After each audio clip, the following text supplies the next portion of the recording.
Bismillahirrahmanirrahim. Assalamualaikum warahmatullahi wabarakatuh. Alhamdulillahirrabbilalamin. Wassalatu wassalamu ala asyrafil anbiya'i wal mursalin Sayyidina Muhammadin wa ala alihi wa sahbihi ajma'in. Rabbi syrah li sadri wa yassir li amri wahlul 'uqdatam min lisani yafqahu qawli. Amma ba'd. Terima kasih atas peluang pada kali ini bersama-sama dengan para ibu bapa semua. InsyaAllah saya Mu'allimah Hamnah binti Jusri akan memberikan sedikit pengenalan dan perkongsian berkaitan dengan pentakziran konstruk pelajar Ikram Musleh atau yang lebih kita kenali sebagai PKPIM yang diguna pakai di Sekolah Al-Amin Paya Besar. Suka saya mulakan dengan falsafah pendidikan Ikram Musleh, di mana pendidikan adalah suatu proses yang berteraskan tauhid bagi membina insan Rabbani dalam sistem yang holistik, bersepadu, seimbang dan dinamik, berpandukan Al-Quran dan As-Sunnah. Usaha ini adalah bagi membentuk individu yang berkemampuan membangunkan kehidupan diri, keluarga, masyarakat dan negara ke arah satu peradaban yang sejahtera demi kebahagiaan di dunia dan akhirat. Matlamat utama penubuhan institusi pendidikan Ikram Musleh. Yang pertama, membentuk generasi Rabbani yang mampu memartabatkan Islam sebagai rahmah untuk sekalian alam. Yang kedua, menyediakan asas bagi melahirkan pemimpin dan pakar yang berupaya menangani cabaran kontemporari serta menawarkan penyelesaian dalam semua medan kehidupan. Yang ketiga, menanam ilmu asas Islam termasuk keupayaan untuk menggunakan bahasa Arab. Keempat, membina kerangka pemikiran yang menepati tasawuf Islam. Dan yang kelima, membina kemahiran dan sikap supaya mereka boleh berdikari dan mendepani cabaran abad ke-21. Ini antara impian untuk melahirkan sekolah rahmah, di mana hasilnya akan membentuk sekolah yang rahmatan lil alamin, memberi rahmah kepada keseluruhannya yang mengikuti maqasid syariah. Antara elemen untuk sekolah rahmah ni kita lihat kepada iman, dignity, keadilan, freedom, kesaksamaan, thinking skill, hasanah, moral values, wisdom, kesejahteraan, rahmah dan keluarga. Berpusatkan kepada rahmatic immersion and experiential learning for teachers, students and parents. So kita melihat kepada kandungan dan pentaksiran, pedagogi, sistem, iklim dan budaya serta sokongan. So kita cuba untuk sama-sama melahirkan anak didik yang memiliki ciri individu rahmah, yang mana ada 5 lah digariskan ciri individu rahmah, iaitu yang pertama, memenuhi keperluan, sama ada keperluan semasa ataupun keperluan masa hadapan juga, Dan yang kedua, boleh membawa kebahagiaan. Kebahagiaan bukan saja kepada diri sendiri, yang utamanya lah kebahagiaan kepada diri sendiri, juga kebahagiaan kepada keluarga, kebahagiaan kepada masyarakat. Ketiga, memenuhi kehendak, individu yang memenuhi kehendak, pada kehendak sekarang ataupun kehendak masa hadapan juga. Dan individu yang boleh menyelesaikan masalah, boleh menyelesaikan masalah, sebab dalam kehidupan kita memang sentiasa ada masalah, Jadi individu yang boleh menyelesaikan masalah dan tidak membawa masalah, avoid sekurang-kurangnya lah, walaupun kalau tidak membawa masalah, tidak mencari masalah, Dari itu menyelesaikan masalah ni tidak membawa masalah. So ini 5 ciri individu rahmah yang kita cuba nak bentuk dan hasilkan, insya-Allah. Jadi hasil pendidikan untuk melahirkan insan Rabbani yang menguasai dan beramal dengan ilmu serta bersifat rahmah, menyumbang kepada pembinaan peradaban dunia dan juga mengamalkan pembelajaran sepanjang hayat, yang yang akhirnya akan menyumbang kepada kesejahteraan keluarga, masyarakat dan negara. Okay. So dalam tadi kita nak menghasilkan individu rahmah, kemudian insan rabbani tadi kan. Itulah antara cabaran yang pihak sekolah hadapi kan, dan memerlukan kerjasama daripada semua pihak sebenarnya kan. Bukan di sekolah saja, bukan guru-guru saja, tapi mengharapkan kerjasama daripada semualah, daripada ibu bapa, daripada masyarakat sekeliling kan, daripada kawan-kawan, daripada saudaranya kan. Itu yang diperlukan. So insan rabbani yang dicirikan dengan 11 ciri berikut: jasmani yang cergas, qalbu yang sejahtera, rohani yang teguh, hikmah yang ketara, akidah yang benar, ibadah yang betul, akhlak yang mulia, pengetahuan yang luas dan kefahaman yang mendalam, kepimpinan dan pengurusan yang berwibawa, dakwah yang istiqamah, rahmatan lil alamin. Saya tak berniatlah nak elaborate lagi untuk ciri insan rabbani ni, tapi saya hanya nak kongsikanlah 11 ciri insan rabbani yang kita impikan, yang kita letakkan ciri-ciri ini supaya ada pada setiap murid kita ni kan, insya-Allah. Jadi bagaimana memupuk nilai dan karakter akhlak murid? Itu kita tengok kepada memahami proses di mana learning theories, bagaimana tingkah laku bermasalah berkembang, dan kita tahu kan proses pendidikan, proses pembelajaran ni memang melalui perubahan kan. So daripada tak tahu ke tahu kan. So dia benda tu benda yang berkembang kan. So macam mana kita memahami proses itu, dan kemudian kita deep learning, mencari makna setiap nilai kan, tidak indoktrinasi, perbincangan sesama pelajar tentang sesuatu nilai. So ini yang kita buat kan, supaya bukan kita sahaja faham, tapi murid pelajar tu pun faham juga sebagaimana apa yang kita faham, melihat isu ataupun masalah dari pelbagai perspektif, bukan sahaja peribadi, keluarga dan juga masyarakat. Kita juga lihat kepada modal ataupun kuduah hasanah kan. Bagaimana kita nak memupuk nilai tu, kita lihat juga kepada kuduah. Kita bawakan contoh-contoh yang boleh anak-anak kita ni jadikan sebagai contoh tauladan kan. Dan juga kita perlukan juga kepada sokongan. Okay. Dan sokongan ni kita lihat kepada yang paling asas lah kan, yang diperlukan oleh semua murid. Semua pun perlukan ini kepada keselesaan kelas kan. Contohnya yang keperluan yang memang diperlukan sebenarnya, persekitaran sekolah yang baik kan, guru-guru yang cakna kan, kelas yang selesa, sesuai dengan keadaan murid. Okay. Cukup meja, kerusi semua kan dalam keadaan yang baik. Kemudian tahap sokongan yang kedua ialah keperluan asas yang khusus.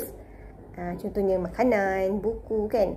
Cukup tak makan pada hari tersebut, rehat pagi ada makanan tak, kita akan pastikanlah kan, waktu rehat pagi tu kadang-kadang ada je yang tak bawa makanan kan, pastikan ada cukup makanan, tak adalah dibiarkan kelaparan.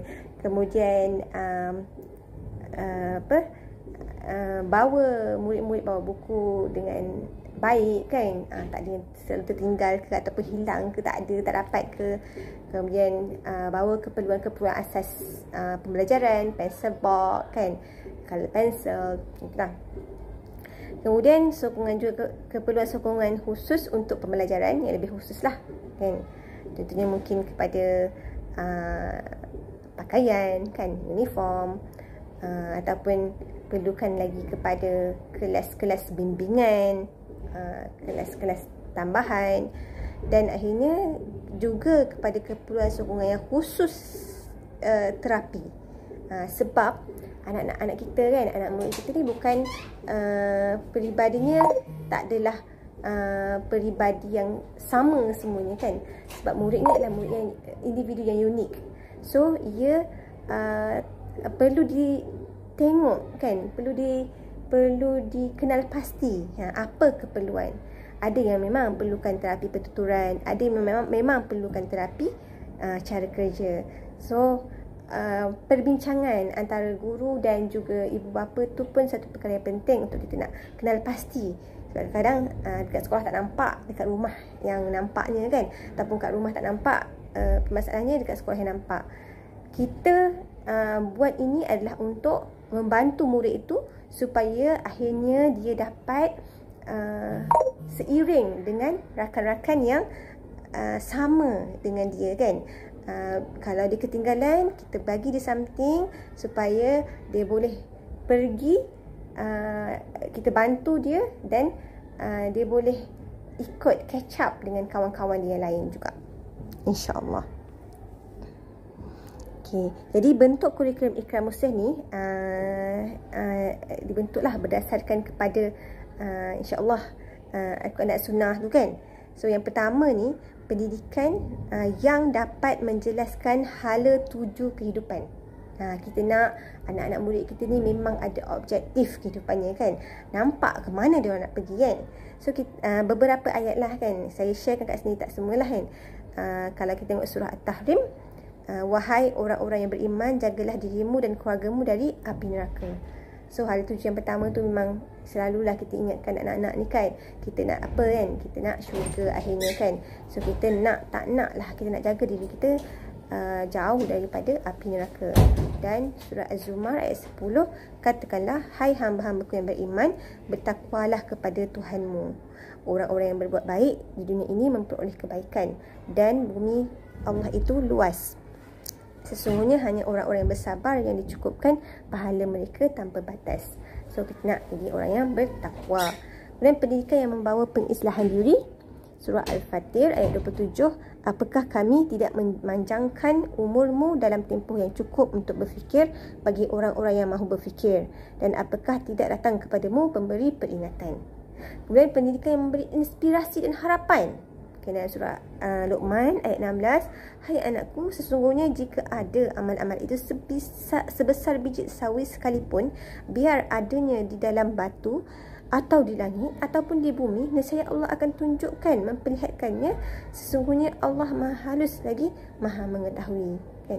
So walaupun kita nak anak-anak kita tu sentiasa terinspirasi kan, nak membuat sesuatu yang kecil ke kan, insya-Allah dapat balasan daripada Allah tu.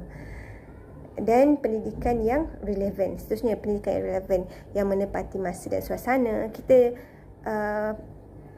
Kita cuba memberikan apa yang anak-anak lalui dalam pendidikan di sekolah ini, pendidikan yang relevan, yang ikut keadaan semasa kan, yang ada persediaan untuk kehidupan masa depan diri, keluarga dan masyarakat.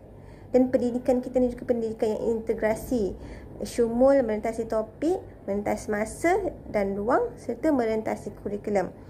Dan integrasi ilmu pengetahuan, kepercayaan dan nilai dengan tindakan dan aplikasi. So, dan akhir sekali, pendidikan, bukan akhir sekali tapi yang seterusnya ialah pendidikan yang berkesan. Being a Muslim bukan hanya tentang Islam sahaja kan. Besar, luas maksud untuk being a Muslim ni. InsyaAllah saya kongsikan satu hadis. وَمَنْ سَلَكَ طَرِيقًا يَلْتَمِسُ فِيهِ عِلْمًا سَهَّلَ اللَّهُ لَهُ بِهِ طَرِيقًا إِلَى الْجَنَّةِ. Siapa yang menempuh jalan untuk mencari ilmu, maka Allah akan mudahkan baginya jalan menuju syurga. Okay. Satu motivasi lah kan untuk anak-anak juga sebenarnya dalam kita proses, dan ibu bapa juga kita anak-anak mencari ilmu, pergi ke sekolah kan. Ibu bapa juga pun mencari juga ilmu kan, untuk menjadi ibu bapa yang terbaik sebenarnya kan, untuk melahirkan anak yang soleh-soleha kan, anak yang diimpikan oleh ibu bapa sebenarnya. Okay, sikit gambar saya kongsikan. Okay, jadi kaedah pentaksiran PKPIM yang kita guna pakai, saya masuk kepada bagaimana pentaksiran. Dari buku-buku ni mestilah ibu bapa semua dah sedia maklum kan. Setiap kali cerita sekolah, Kalau macam ibu bapa tahun 2 hingga 6 memang dah biasa dengan buku ini. Setiap kali cuti sekolah akan bawa balik untuk diisi oleh ibu bapa. Jadi kita dalam pentadsiran kita akan kenal pasti evidence. Kita akan tengok kan setiap apa yang akan ditaksirkan tu, apa elemen-elemennya. Kita akan lihat pada murid tersebut kan, sebagai bukti lah kan, apa yang dibuat tu selari kan, maksudnya apa yang disebut selari dengan apa yang diamalkan kan. Kalau kita tengok, maksudnya kalau pasti evidence ni, maksudnya kalau kita tengok solat dia di sekolah, solat ni pergerakan yang macam mana kan. Kalau makannya betul tak bersih kan, setiap sampah-sampah yang dibuat ataupun yang dihasilkan tu dibuang dalam tong sampah dengan baik. Kemudian kita kumpulkan evidence kan, mungkin kita tanya, kita ambil gambar, kita tengok kan, dan analisis evidence ni boleh juga dibuat secara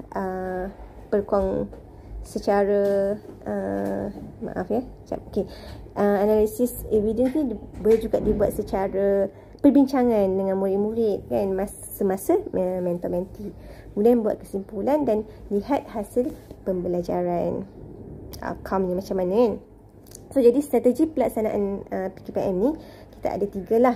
Yang pertama tu kita ada sistem mentor-mentee, di mana semua guru dilantik menjadi guru mentor dan mengambil pelajar sebagai mentee, dan guru mentor berperanan sebagai ibu bapa di sekolah dan bertanggungjawab terhadap mentee-nya.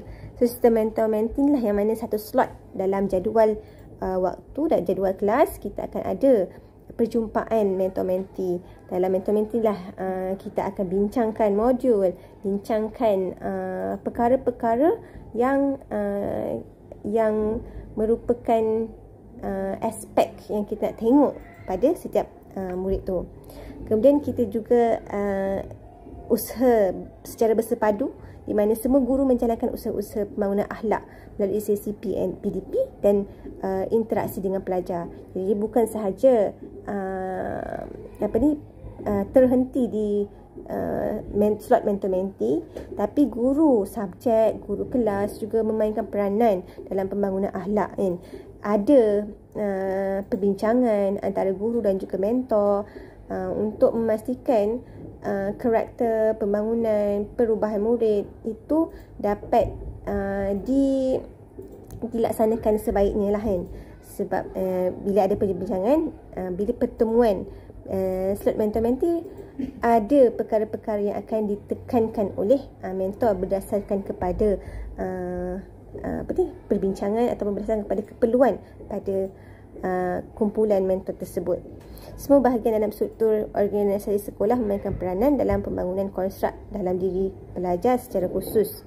Dan juga usaha bersepadu ini juga melibatkan kerjasama yang rapat antara sekolah dan keluarga. Okey, ada juga secara pengurusan, kami mewujudkan sistem pengurusan pelaksanaan PKPM yang kemas, memberi kefahaman dan menetapkan sasaran pencapaian prestasi bersama pelajar, memberi kesedaran, latihan dan bimbingan kepada para guru mentor supaya dapat memainkan peranan secara berkesan dalam pembangunan pelajar, dan juga memberi kefahaman dan mendapatkan kerjasama daripada ibu bapa. Okay. So PKPM ni kita ada tengok kepada bidang, konstruk, elemen dan aspek dan ciri. So bidang ada 3, ibadah, akhlak dan akidah. 3 bidang ni lah yang dilihat untuk pentadsiran, dan ada 7 konstruk. Okay, konstruk yang pertama tu solat. Bila kita tengok kepada elemen, maafkan saya sekejap ya, elemen khusyuk dan ikhlas. Okay, konstruk solat, elemen khusyuk dan ikhlas. Kita akan tengok kepada bacaan dalam solat, pergerakan dalam solat, dan juga solat cukup 5 waktu. Okay, berkaitan dengan solat ni, sukalah saya ingatkan, saya nak sebut kat sini lah kan. Sebenarnya memang kita punya matlamat, 3 matlamat utama. Yang pertamanya ialah murid-murid Al-Amin ni mestilah cukup solat 5 waktu kan. Pada akhirnya maksimum lah kan, pada umur 12 tahun mereka ni dah boleh solat cukup 5 waktu tanpa paksaan. Okey, tanpa diperingatkan. Solat cukup 5 waktu. Yang keduanya khatam Quran. Khatam Quran. Dan yang ketiganya ialah dalam PKPIM sekurang-kurangnya mencapai skor 3. Okey. Itu sedikit selingan lah. Jadi untuk solat elemen ikhlas yang akan dibuat bersama dengan ibu bapa. Yang elemen khusyuk ni akan buat bersama dengan guru di sekolah. Sebab guru akan tengok solat murid biasanya waktu zuhur lah kan. Dan guru akan cek juga bacaan murid, bacaan betul ke tak kan. Lepas tu hafal tak makna bacaan dalam solat. Ni akan dicek lah oleh guru. Kemudian untuk konstruk yang kedua, budi bahasa, kita akan tengok kepada elemen pertuturan dan perlakuan. Bagaimana cara bercakap, bagaimana cara bertemu dengan orang, dan bagaimana bila menerima sesuatu, dan banyak lagi lah aspek yang lain. Konstruk yang ketiga, kita akan tengok kepada amanah, menuntut ilmu dan menjaga harta benda peduli masyarakat. Kita akan tengok kepada kesungguhan. Kita akan tengok kepada bagaimana anak-anak ini menjaga peralatan sendiri, peralatan sekolah, bagaimana anak-anak ini membuat tugasan kerja rumah, menghantar kerja rumah. Okay? Kemudian konstruk yang keempat, pemeliharaan. Kita akan tengok kepada elemen menjaga kebersihan dan mengamalkan kitab semula. Okay. Di sini anak-anak bukan sahaja diajar untuk bersih, tapi anak-anak juga diajar, digalakkan untuk mengamalkan kitab semula. Okay. Supaya kita bukan sahaja menjaga diri kita, tapi kita juga menjaga alam kita ni kan, insya-Allah. Kemudian konstruk yang kelima, konstruk kepimpinan. Elemennya banyak sikit. Faham dan taat, ikhlas, amal, berkorban, sabat, tetap pendirian, ukhuwah dan sikah. Okay. Ini antara aspek yang akan dilihat lah. Biasanya guru-guru akan lihat dalam kelas ataupun dalam program-program khas. Contohnya qiyam, mukhayyam. Okay. Kemudian seterusnya konstruk yang keenam, kekeluargaan. Kita akan tengok kepada elemen tanggungjawab terhadap diri dan juga elemen tanggungjawab terhadap keluarga. Okay, kita tengok kepada kebersihan diri, penampilan diri, makanan, bagaimana ketaatan terhadap ibu bapa, okay, bagaimana reaksi anak-anak kepada ibu bapa. Okay. Dan akhir sekali konstruk siddiq. Kita akan tengok kepada elemen benar dan ihsan dalam perbuatan, sama ada zahir dan batin. So kita akan lihat kepada bagaimana anak-anak ini membuat pertimbangan, dan kita akan ada perbincangan. Kalau permasalahan ni macam ni, apa yang akan buat kan. Kita tengok juga macam mana interaksi harian anak-anak ini dengan kawan-kawan. Kemudian kita tengok juga bagaimana anak-anak ini dalam proses memperbaiki amalan kan, insya-Allah. So dari dengan adanya tadi semua ni adalah rubrik pentadsiran. Okey, ada skala 5, 4, 3, 2, 1. Okey, secara umumnya rubrik pentadsiran ni menggunakan skala 5 hingga 1, di mana kalau skala 5 ni melakukan secara istiqamah serta mengajak orang lain melakukannya. So melakukan secara istiqamah ni maksudnya dah jadi budaya dah.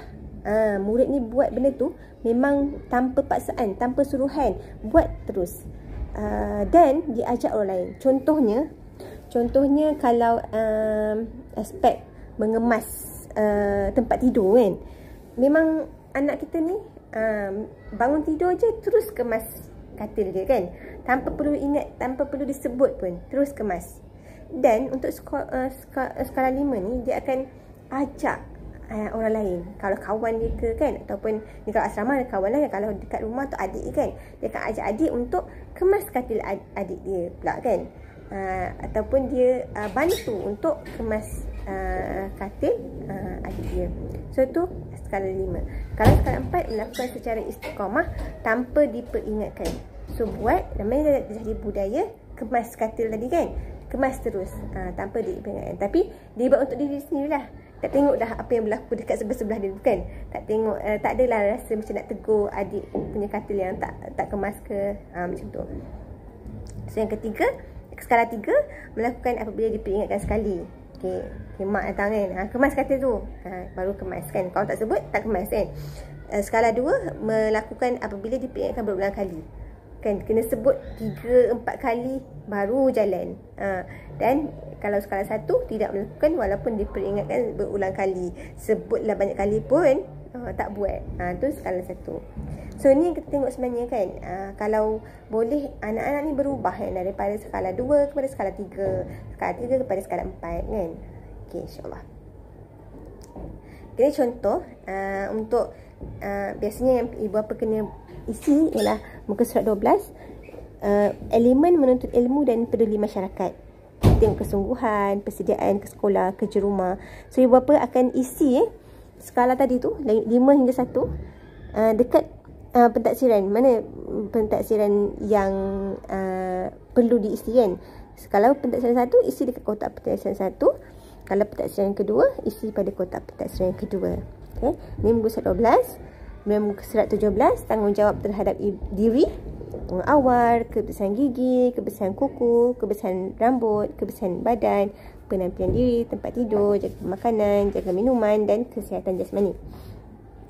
Muka surat 18, tanggungjawab terhadap ahli keluarga, ketaatan, adab bercakap, merendah diri, menghargai pemberian, memohon izin, bertolak ansur, bersifat terbuka dan berlapang dada, mengawal kemarahan, tolong-menolong, berjimat cermat, mengajak keluarga berakhlak Islam dan memupuk sikap sedia membantu di kalangan ahli keluarga.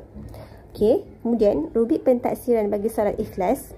Okey, ada sedikit kelainan lah kan. Ada penambahan pada skala tu 5 hingga 0. Ada 0 sebab tambah kepada tidak bersolat. Dah sebut banyak kali pun sampai kesudahannya tak solat kan. Jadi untuk solat ni, solat ikhlas, skala 5 ialah solat selewat-lewatnya 20 minit selepas azan dan mengajak orang lain. Okey, ajak.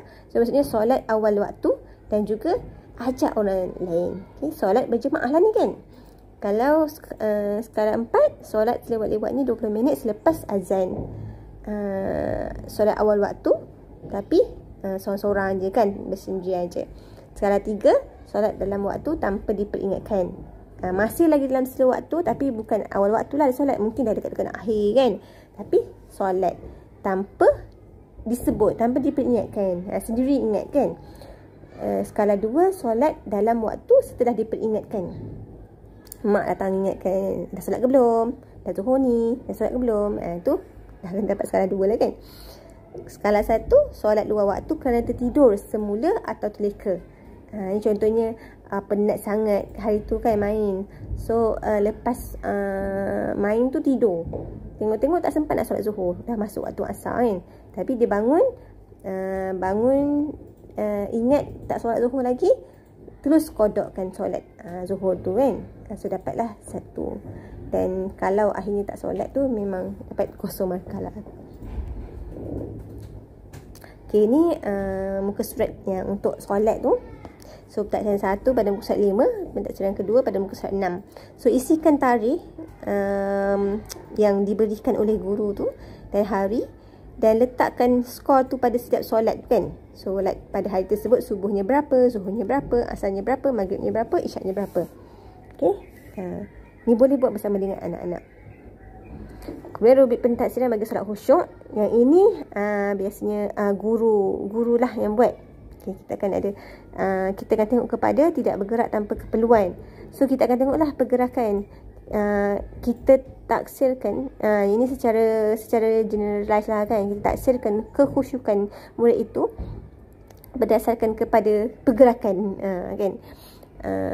Dan juga sebenarnya ada dalam aspek tu dia tengok jugalah maksud, makna, kata-kata, makna apa ni, makna bacaan semua tu. Tapi dari segi pergerakan ni kita akan tengok kepada tidak bergerak tanpa keperluan. Untuk skala 5 ni, tak bergerak tanpa keperluan dan mengajak orang lain untuk tidak melakukan juga. Okey, menegur orang lain kan supaya tak bergerak dalam solat. So ni yang tegur tu di luar waktu solat lah, bukanlah waktu solat tu tegurnya kan. Dan tidak melakukan pergerakan tanpa keperluan. Skala 4. Skala 3 bergerak kurang daripada 3 kali berturut-turut. Skala 2 bergerak 3 kali berturut-turut. Skala 1 bergerak lebih daripada 3 kali berturut-turut. Kan? Ni macam dah tak sah lah solat kan. Tapi sebab anak-anak ni kita terimalah kan dalam proses pendidik, belajar lagi kan. Tapi perlu di tegur. Okay, jadi rasanya setakat ini sahaja berkaitan dengan pentafsiran belajar Iqra Muslih PKPIM yang kita guna pakai. Dan saya sangat berharaplah agar apa yang saya kongsikan ni bermanfaat untuk semua ibu bapa dapat faham bagaimana untuk nak taksir anak-anak. Dan kita sama-sama kan boleh cuba untuk melahirkan anak yang insan yang Rabbani dan rahmah tadi. Okey, jadi sama daripada ibu bapa memanglah sentiasa guru-guru hargai. Jadi setakat itu dahulu. Jazakumullah khairan katsira. Assalamualaikum warahmatullahi wabarakatuh.